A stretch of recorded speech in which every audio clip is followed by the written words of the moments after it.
মনোনয়নপত্র বাতিলের বিরুদ্ধে আপিল শুরু, বুথে বুথে গ্রহণ করা হচ্ছে অভিযোগ। 9 জানুয়ারি পর্যন্ত চলবে কার্যক্রম। অবাধ সুষ্ঠু নির্বাচন আয়োজনে আত্মবিশ্বাসী সিইসি। পরিকল্পিতভাবে বিশৃঙ্খলা সৃষ্টির অভিযোগ বিএনপি নেতা দুদুর। সবাইকে ঐক্যবদ্ধ থাকার আহ্বান। বেগম জিয়ার আদর্শ নিয়ে গণতন্ত্রের পথে এগিয়ে যাওয়ার আহ্বান। প্রশাসনের বিরুদ্ধে একপাক্ষিক আচরণের অভিযোগ এনসিপির। দেশে আবারও ফ্যাসিবাদের আশঙ্কা। ইসিকে জবাবদিহিমূলক আচরণের আহ্বান নেতাদের। সমাধানের পথে জামাত ইসলামী আন্দোলন টানাপোড়েন। আসন সমঝোতা জোটের নতুন দল নিয়ে ছাড় দিতে প্রস্তুত দুই দলই। শিগগিরই চূড়ান্ত হচ্ছে 300 আসনের প্রার্থী। এবং জুলাই অভ্যুত্থানে অজ্ঞাত শহীদদের মধ্যে পরিচয় মিলল 8 জনের। রায়ের বাজারে গণকবর থেকে তোলা লাশ শনাক্তের ফল উপস্থাপন সিআইডির।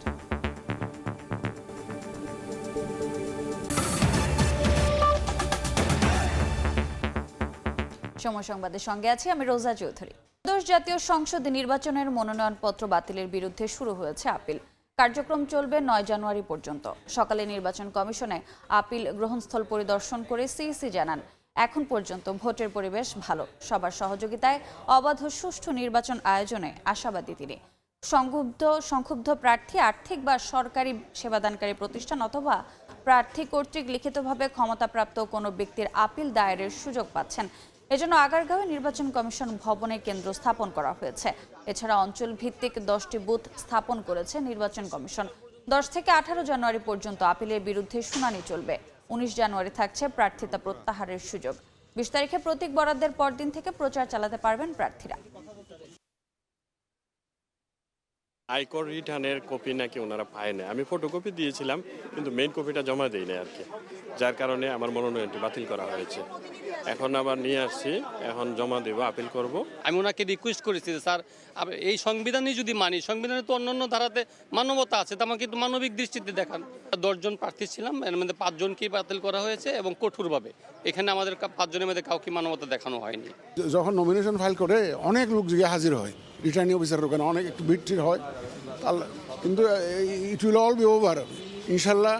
আমরা এখনও কনভিন্সড যে আমরা একদম একটা ফেয়ার অ্যান্ড ক্রেডিবল ইলেকশন ইনশাল্লাহ দিতে পারবো। চিন্তা করবেন না, সবার সহযোগিতা নিয়ে ইনশাল্লাহ। এই মুহূর্তে নির্বাচন কমিশনে আছেন সহকর্মী কাউসারা চৌধুরী কুমু। বিস্তারিত জানতে চলে যাচ্ছি তার কাছে। কুমু, সময় থেকে শুরু হয়েছে আপিল করার সময় এবং আসছেন প্রার্থীরা, আসছেন কোনোখান থেকে দেখেছি যে প্রার্থীর পক্ষে কেউ জানতে আসছেন আসলে কি কি কাগজপত্র লাগবে এই বিষয়গুলো জানতে আসছেন। যেহেতু 5 দিন হাতের সময় আছে, সেই ক্ষেত্রে প্রথম দিন মূলত আপিল করার জন্য আসছেন না, বেশিরভাগ মানুষই আসছেন জানার জন্য যে তার এই সমস্যার কারণে তার কি কি কাগজপত্র লাগবে সেটি জানতেই মূলত আজকে আসছেন বেশি। এবং এখন পর্যন্ত যেহেতু 2 ঘন্টা সময় অতিবাহিত হয়েছে, এর মধ্যে 5 জন ইতিমধ্যে আপিল করেছেন। বিশেষ করে যাদের প্রার্থিতা বাতিল হয়েছে এইরকম 5 জন প্রার্থী আমরা যতটুকু দেখেছি।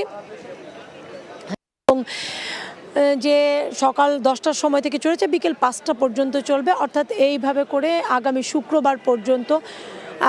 শুক্রবার পর্যন্ত এই আপিল করতে পারবেন। বিশেষ করে এখানে শুধু যে যাদের বাতিল হয়েছে তারাই শুধু আপিল করতে পারবেন বিষয়টি এমন না। কোনো প্রার্থীর পক্ষে যদি কেউ সংক্ষুব্ধ হয়ে অন্য কোনো প্রতিপক্ষ প্রার্থী অথবা কোনো সরকারি কোনো প্রতিষ্ঠান, সেবাদানকারী প্রতিষ্ঠান, আর্থিক প্রতিষ্ঠান, যে কেউ কোনো প্রার্থীর বিরুদ্ধে আপিল করতে পারেন এবং সেটি পরবর্তীতে আপিলের যে শুনানি, সেই শুনানিতে নির্বাচন কমিশন মূলত শুনানির মধ্যেই বিচার করবেন যে তার প্রার্থিতা রাখার যৌক্তিকতা কতটুকু রয়েছে এবং না রাখার পক্ষেও যৌক্তিকতা কতটুকু রয়েছে। আগামী শনিবার থেকেই মূলত চলবে, 10 তারিখ থেকে শুরু হবে শুনানি এবং সেই শুনানিও প্রায় 18 তারিখ পর্যন্ত শুনানি নেবে কমিশন। আসছেন, আমরা অভিযোগ করছি অনেক প্রার্থীরাই বিশেষ করে বলছেন যে লেভেল প্লেইং ফিল্ড এখনও নিশ্চিত হয়নি। মনোনয়নপত্র জমা দিতে গিয়ে অনেক বেগ পেতে হচ্ছে প্রার্থীদের। আবার কেউ বা মিশ্র প্রতিক্রিয়াও ব্যক্ত করছেন। অনেকে বলছেন যে কোনো জায়গায় এখন পর্যন্ত পরিবেশ সুষ্ঠু আছে, তবে কমিশনের উপর আস্থা রাখতে চায় যাতে করে ভোটের পরিবেশ নিশ্চিত করা যায়। ইতিমধ্যে সিএসইও দেখে গিয়েছেন এখানকার যে পরিবেশ এবং নানা রকম তাদেরকে নানা রকম পরামর্শ দিয়েছেন। কমিশন থেকে এই ছিল আমার কাছে এখানকার সবশেষ তথ্য। সরাসরি যুক্ত ছিলাম রাজধানীর আগারগাঁয়ে। বিভিন্ন জায়গায় পরিকল্পিতভাবে বিশৃঙ্খলা সৃষ্টি করা হচ্ছে বলে মন্তব্য করেছেন বিএনপির ভাইস চেয়ারম্যান শামসুজ্জামান দুদু। সকালে জিয়া উদ্যানে বেগম জিয়ার সমাধিতে শ্রদ্ধা নিবেদন শেষে এ মন্তব্য করেন তিনি। শামসুজ্জামান দুদু বলেন, জনগণ ঐক্যবদ্ধ থাকলে আসন্ন জাতীয় নির্বাচনে কোনো বাধাই কাজে আসবে না। অবাধ সুষ্ঠু নির্বাচন নিশ্চিত করতে সবাইকে ঐক্যবদ্ধ থাকার আহ্বান জানান তিনি। বলেন, বেগম খালেদা জিয়ার মৃত্যুতে আওয়ামী লীগেরও দায় রয়েছে। বেগম জিয়ার আদর্শ অনুসরণ করা মানেই গণতন্ত্রের পথে এগিয়ে যাওয়া বলেও মন্তব্য করেন শামসুজ্জামান দুদু। এর আগে বিএনপি চেয়ারপারসনের উপদেষ্টা আব্দুস সালাম এবং এনডিএমের চেয়ারম্যান ববি হাজ্জাজ আসেন সমাধিস্থলে শ্রদ্ধা জানাতে। শ্রদ্ধা জানানো শেষে তারা বলেন, বেগম জিয়ার আদর্শ সামনে রেখে তারেক রহমানের নেতৃত্বে আগামী নির্বাচনে জয়ী হবে বিএনপি। নানান জায়গায় যেভাবে বিশৃঙ্খলা সৃষ্টি করার চেষ্টা করা হচ্ছে, নির্বাচন খুব অল্প দিনের মধ্যে, সেই জন্য আমাদেরকে ঐক্যবদ্ধ থাকতে হবে যাতে শান্তিপূর্ণভাবে একটি নির্বাচন অনুষ্ঠিত হয়। দেশনায়ক তারেক রহমানের নেতৃত্বে ইনশাআল্লাহ আগামী 12 তারিখের নির্বাচনে সারা বাংলাদেশ থেকে ধানের শীষ জয়লাভ করবে। সকল ষড়যন্ত্রের হাত চুরমার করে ভেঙে দেবার জন্য আমরা এখন একত্রিত। নির্বাচনকে কেন্দ্র করে প্রশাসনের আচরণ একপাক্ষিক হলে নির্বাচনের কোনো প্রয়োজন নেই বলে মন্তব্য করেছেন এনসিপির দক্ষিণাঞ্চলের মুখ্য সংগঠক হাসনাত আব্দুল্লাহ। সকালে ওসমান হাদির কবর জিয়ারত শেষে সাংবাদিকদের এ কথা বলেন তিনি। এনসিপি মুখ্য সমন্বয়ক নাসিরউদ্দিন পাটোয়ারিও অভিযোগ করেন, প্রশাসন বিএনপির দিকে হেলে পড়েছে। দেশে আবারও ফ্যাসিবাদের আশঙ্কা তৈরি হয়েছে বলে মন্তব্য করে তিনি বলেন, প্রশাসনের হেলে পড়ার পুনরাবৃত্তি জনগণ আর দেখতে চায় না। এছাড়া নির্বাচন কমিশনকে জনগণের প্রতি জবাবদিহিমূলক আচরণ প্রদর্শনের অনুরোধ জানান তিনি। খালেদা জিয়া শুধু বিএনপির নয়, বাংলাদেশের সকল মানুষের। কিন্তু খালেদা জিয়াকে ব্যবহার করে কেউ যদি নির্বাচনী ফায়দা হাসিল করতে চায়, এটা বাংলাদেশে সঠিক না। একটি দলকে যেভাবে আনকন্ডিশনালি যেভাবে সাপোর্ট দিয়ে যাচ্ছে যে আচরণ, সেটি আমাদেরকে আহত করছে। এভাবে যদি চলতে থাকে তাহলে এই সরকারি অর্থ অপচয় করে এই নির্বাচনের কোনো প্রয়োজন নেই। আসন্ন সমঝোতা ও জোটে নতুন দল যুক্ত করা নিয়ে জামাত ইসলামী ও ইসলামী আন্দোলনের টানাপোড়েন এখন শেষের পথে। দূরত্ব ঘুচিয়ে 11 দলীয় জোটের বৃহত্তর স্বার্থে একে অপরকে ছাড় দেওয়ার কথা বলছেন দল দুটির নেতারা। তারা জানান, জোটের পক্ষ থেকে শিগগিরই 300 আসনে একক প্রার্থী চূড়ান্ত করা হবে। ঐক্যবদ্ধভাবে আগামী নির্বাচনে অংশ নিলে এই জোট ভালো ফল করবে বলেও আশাবাদী দল দুটির শীর্ষ নেতারা। শফিক মুন্সির প্রতিবেদন। যারা এরকম আধিপত্যবাদ বিস্তার করতে চায় বের হয়ে যাবে। কাছে ছিল কদিন আগেই জামায়াত ইসলামী সহ 11 দলীয় জোটের টিকে থাকা নিয়েই সংশয় জানান ইসলামী আন্দোলন বাংলাদেশের শীর্ষ নেতৃত্ব। নির্বাচন সামনে রেখে 8 থেকে 10, তারপর 11 দলীয় জোট গঠন হলেও 300 আসনে একক প্রার্থী দেয়া এখনো সম্ভব হয়নি। মনোনয়নপত্র জমা দেওয়ার শেষ দিনেও বেশিরভাগ আসনেই ফর্ম জমা দেন জোটভুক্ত দলের একাধিক প্রার্থী। এর পরিপ্রেক্ষিতেই টানাপোড়েনের শুরু। জামায়াতকে ইঙ্গিত করে অভিযোগের তীর ছোড়ে ইসলামী আন্দোলন।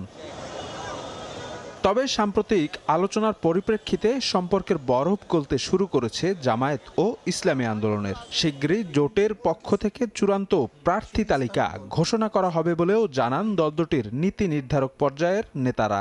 জনগণও চায়, রাজনৈতিক দলগুলিও চায়। যেহেতু সবার আগ্রহ আছে, আশা করি ইনশাল্লাহ ভাঙবে না।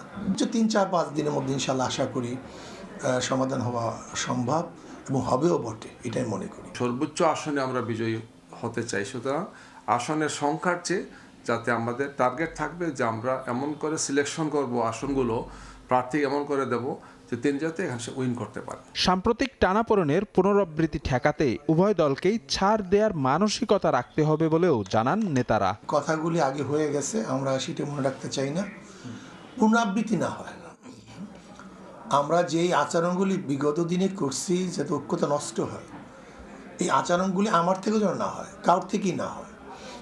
যদি আচরণগুলি দ্বিতীয়বার না হয় তাহলে আলহামদুলিল্লাহ 5টি 5 যাকে চলে গেছে, বাস যা চলে গেছে, এটা নিয়ে আমরা পুনরাবৃত্তি করতে চাই না। যে লক্ষ্যে আমরা কাজ করছি সেই লক্ষ্য থেকে আমরা বিচ্যুত হব না এবং আমরা একসাথে থেকেই কাজ করতে পারব। তারপর সর্বোচ্চ চেষ্টা করছি যে স্ব অবস্থান থেকে প্রয়োজনীয় ছাড় দিয়ে হলেও ঐক্যটাকে ধরে রাখা এবং আসন সমঝোতাটাকে যাতে সবাই মেনে নেন এই ধরনের একটা সিদ্ধান্তে পৌঁছার চেষ্টা করা হচ্ছে। বড় ভাই সুলভ কোনো আচরণ কেউ করছেন না, আমরা তো না, আমাদের ধারণা মতো কেউ করছেন না। আমরা পরস্পরের প্রতি সম্মান শ্রদ্ধা রেখেই সহমর্মিতার মনোভাব নিয়ে আমরা কাজ করছি। ঐক্যবদ্ধ থাকলে 11 দলীয় জোটের নির্বাচনে ভালো ফলাফল করার ব্যাপারেও আশাবাদী নেতারা। জনগণের যে অবস্থা তাতে এই জোটকে ইনশাআল্লাহ মানে জনগণ ভোট দিবে বলে আমি মাঠ পর্যায়ে দেখেছি। শফিক মুন্সি, সময় সংবাদ, ঢাকা। সময় সংবাদে আরও থাকছে। ম্যানহাটনের ফেডারেল আদালতে হাজির করা হচ্ছে মাদুরো তার স্ত্রীকে। মাদক ও অস্ত্র চোরাচালান মামলায় হবে বিচার। ভেনেজুয়েলার ভাইস প্রেসিডেন্টকেও ট্রাম্পের হুমকি। আমেরিকান ASTM স্ট্যান্ডার্ডে তৈরি আধুনিক যুগের আধুনিক pipe RFL easy pipe and fittings. জুলাই অভ্যুত্থানের অজ্ঞাত শহীদদের মধ্যে 8 জনের পরিচয় শনাক্ত হয়েছে। সকালে আনুষ্ঠানিকভাবে পরিচয় শনাক্তের তথ্য তুলে ধরেন সিআইডি প্রধান মোহাম্মদ সিবগাতুল্লাহ। পরিচয় পাওয়া শহীদদের মধ্যে আছেন ফয়সাল সরকার, পারভেজ ব্যাপারী, রফিকুল ইসলাম, মাহিম, সোহেল রানা, আসাদুল্লাহ, কাবিল হোসেন ও রফিকুল ইসলাম। সিআইডি প্রধান জানান, আন্তর্জাতিক প্রোটোকল মেনে 114টি মরদেহ তুলে ফরেনসিক কার্যক্রম সম্পন্ন করা হয়। এর মধ্যে 9টি পরিবার ডিএনএ নমুনা দিয়েছে, যার মধ্যে 8 জনের মরদেহ শনাক্ত হয়েছে। মুক্তিযুদ্ধ বিষয়ক উপদেষ্টা ফারুকী আজম বলেন, এখনও অনেকের পরিচয় শনাক্ত বাকি। তাদের পরিচয় নিশ্চিতে কাজ চলবে। পরে 8 জনের কবর পরিবারের কাছে হস্তান্তর করা হয়।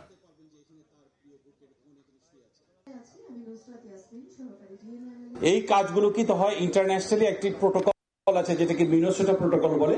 সেই প্রোটোকল অনুযায়ী প্রত্যেকটা স্টেপকে কিন্তু এটা করতে হয়। কিভাবে এটা শুরু হবে, কিভাবে এই এক্সিম গুলো হবে, সকল কাজগুলো কিন্তু আমরা ঠিক ওই প্রোটোকলটা অনুযায়ী করেছি। দীর্ঘ প্রতীক্ষার পর 9টি পরিবারের সংগৃহীত ডিএনএ নমুনার মাধ্যমে ইতিমধ্যে 8 জন অজ্ঞাতনামা শহীদের পরিচয় সফলভাবে সম্পন্ন করা সম্ভব হয়েছে। অব্যাহত রয়েছে কনকনে শীত। উত্তরের হিমেল হাওয়া আর ঘন কুয়াশার স্বাভাবিক জীবনযাত্রা ব্যাহত হচ্ছে।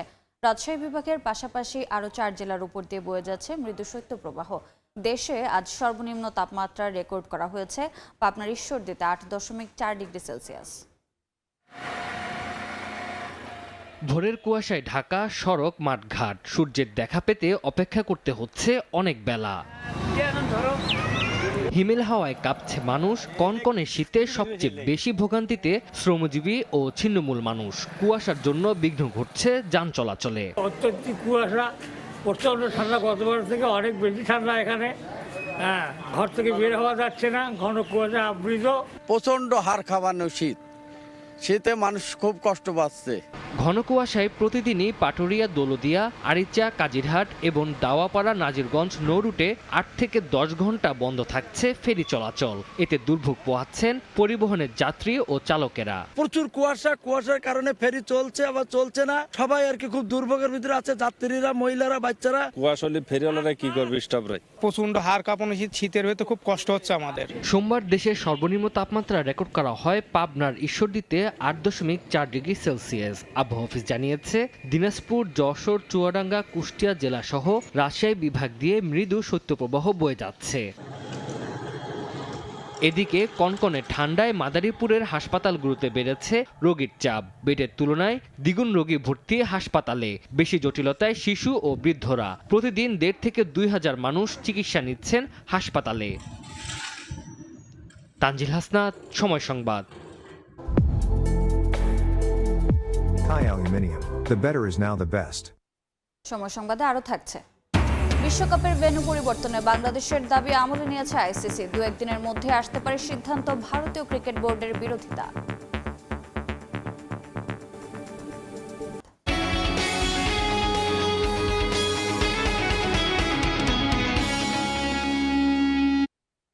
চলতি বছরই বাড়বে তৈরি পোশাক, চা বাগান, বেসরকারি পাটকল সহ 13 খাতের মজুরি। উচ্চমূল্যের বাজারে কিছুটা হলেও স্বস্তি মিলবে বলে মনে করেন শ্রমিক প্রতিনিধিরা। তবে মজুরি কাঠামো নিয়ে শ্রম অসন্তোষ এড়াতে সুনির্দিষ্ট পদ্ধতি চায় মালিকপক্ষ। বাড়তি ব্যয়ের চাপ কমাতে ক্রেতা প্রতিষ্ঠান থেকে পণ্যের ন্যায্য মূল্য উদ্যোক্তারা পান, তা নিশ্চিতে শ্রমিকদেরও এগিয়ে আসার আহ্বান অর্থনীতিবিদদের। MS আরিফিনের report. ব্যয় বৃদ্ধি বিবেচনায় দেশের রপ্তানি আয়ের প্রধান খাত তৈরি পোশাক শিল্পে মজুরি বাড়ানোর দাবিতে আন্দোলন কিংবা শ্রমিক অসন্তোষ সাধারণ চিত্র। এই অবস্থায় দীর্ঘদিন ধরেই বাংলাদেশের শ্রম আইন পরিবর্তন চেয়ে আসছিল জাতিসংঘের শ্রম সংস্থা আইএলও, যুক্তরাষ্ট্র, ইউরোপীয় ইউনিয়ন সহ পশ্চিমা দেশগুলো। এর ধারাবাহিকতায় গেল 17 নভেম্বর বাংলাদেশ শ্রম অধ্যাদেশ 2025 জারি করে অন্তর্বর্তী সরকার, যেখানে 5 বছরের পরিবর্তে 3 বছর পর পর শ্রমিকের মজুরি বৃদ্ধির কথা বলা হয়েছে।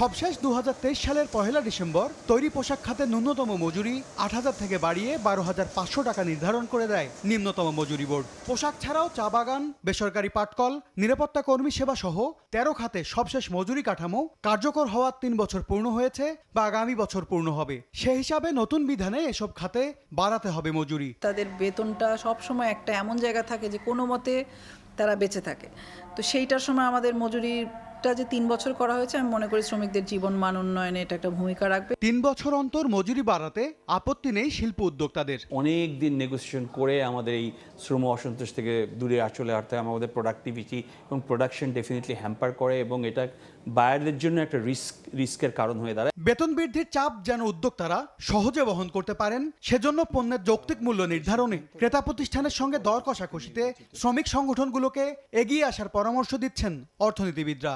আমাদের উদ্যোক্তারা যাতে 3 বছর পর পর মজুরি পুনর্বীক্ষণ করা হবে, এটা যাতে তারা দেওয়ার সক্ষমতা যাতে রাখতে পারেন, সেই জন্য যে ধরনের প্রাতিষ্ঠানিক সহায়তা তাদেরকে দেওয়া দরকার, সেটার দিকেও আমাদের কিন্তু নজর দিতে হবে। এখন পর্যন্ত 42টি খাতের ন্যূনতম মজুরি নির্ধারণ করে আসছে নিম্নতম মজুরি বোর্ড। নতুন আইন হওয়ার পর আরও 17 খাতের সর্বনিম্ন মজুরি নির্ধারণের কাজ চলমান রয়েছে। MS আরিফিন, সময় সংবাদ, ঢাকা। সময় সংবাদ, দেশের বাইরের খবর। যুক্তরাষ্ট্রের নিউ ইয়র্কের ব্রুকলিনের বন্দি শিবিরে আছেন ভেনেজুয়েলা প্রেসিডেন্ট নিকোলাস মাদুরো। মাদক অস্ত্র চোরাচালানের মামলায় সোমবার ম্যানহাটনের ফেডারেল আদালতে হাজির করা হবে মাদুরো ও তার স্ত্রীকে। এদিকে মাদুরোর চেয়েও বড় মূল্য দিতে হতে পারে ভেনেজুয়েলার ভাইস প্রেসিডেন্ট ডেলসি রদ্রিগেজকে, এমন করা হুঁশিয়ারি দিয়েছেন মার্কিন প্রেসিডেন্ট ডোনাল্ড ট্রাম্প। মার্কিন হামলায় মাদুরোর নিরাপত্তা দলের বড় অংশ নিহত হয়েছে বলে দাবি করেছেন ভেনেজুয়েলার প্রতিরক্ষা মন্ত্রী। উদ্ভূত পরিস্থিতিতে সব পক্ষকে শান্ত থাকার আহ্বান জানিয়েছে ইউরোপীয় ইউনিয়ন। যুক্তরাষ্ট্র থেকে হাসানুজ্জামান সাকির রিপোর্ট। শনিবার ভেনেজুয়েলায় বিশেষ অভিযান চালিয়ে দেশটির প্রেসিডেন্ট নিকোলাস মাদুরো ও তার স্ত্রী সিলিয়া ফ্লোরেসকে বন্দী করার পর তাদের অবস্থান এখন নিউ ইয়র্কের ব্রুকলিনের মেট্রোপলিটন ডিটেনশন সেন্টার। প্রয়োজনীয় আইনি প্রক্রিয়া সম্পন্ন করার পর শনিবার রাতেই তাদেরকে এই বন্দি শিবিরে পাঠানো হয়। ফলে পুরো এলাকা এখন হাই অ্যালার্ট রেড জোন, কয়েক স্তরের নিরাপত্তা চাদরে ঢাকা। ভেনেজুয়েলার নেতা নিকোলাস মাদুরো ও তার স্ত্রী সিলিয়ার বিরুদ্ধে মাদক এবং অস্ত্র চোরাচালানের অভিযোগ এনেছে যুক্তরাষ্ট্র, যদিও আগে থেকেই এমন অভিযোগ অস্বীকার করে আসছেন মাদুরো। মাদুরোকে আটক করার পর সোমবার যুক্তরাষ্ট্রের নিউ ইয়র্কের আদালতে প্রথমবারের মতো হাজির করা হবে। রোববার আদালতের এক মুখপাত্রের বরাতে জানা গেছে, ভেনেজুয়েলার প্রেসিডেন্ট নিকোলাস মাদুরো এবং স্ত্রী সিলিয়া ফ্লোরেস স্থানীয় সময় দুপুরে ম্যানহাটানের ফেডারেল আদালতে আইনি প্রক্রিয়ার মুখোমুখি হবেন।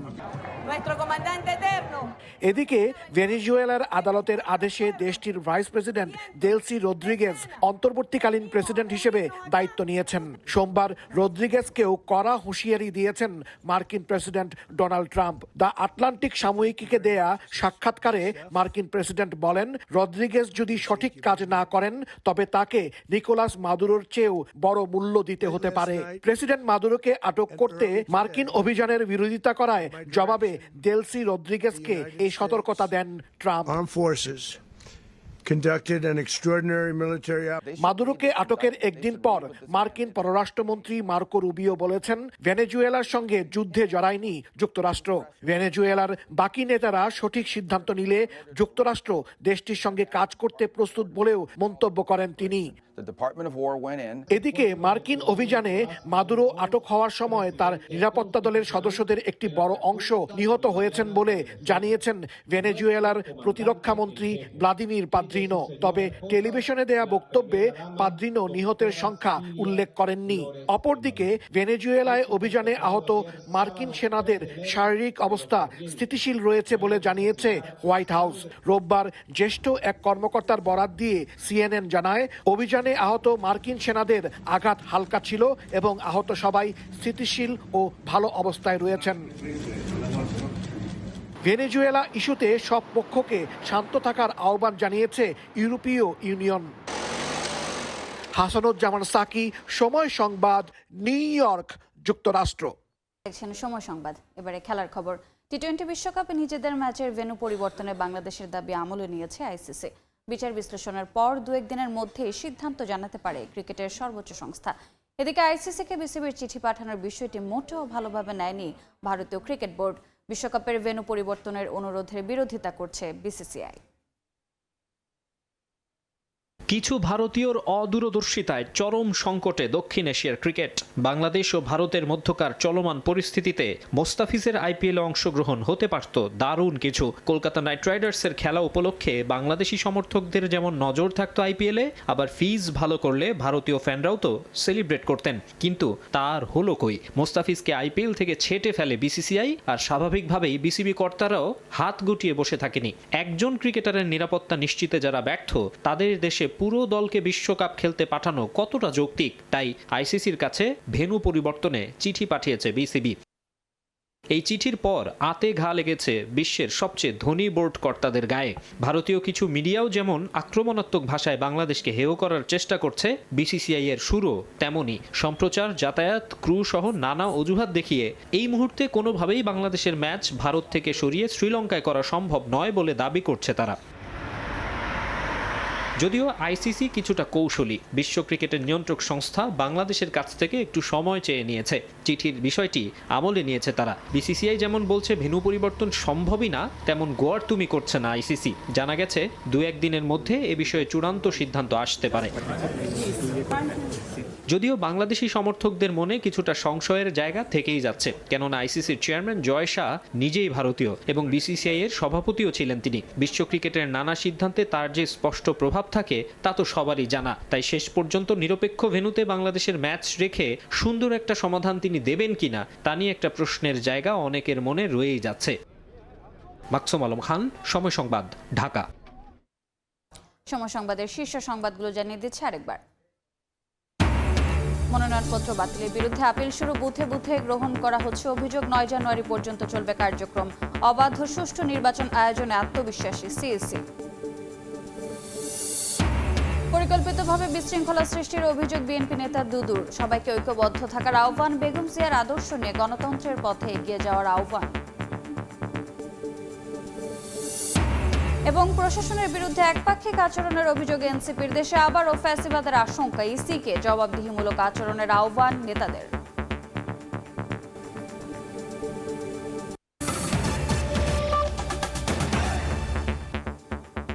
ছিল দুপুর 12টার সময় সংবাদে। খেলার সময় নিয়ে সঙ্গে থাকবেন তাজিন খন্দকার। রোজা, আপনাকে ধন্যবাদ। খেলার সময় নিয়ে আসছি কিছুক্ষণ পর, সঙ্গেই থাকুন সময়ের।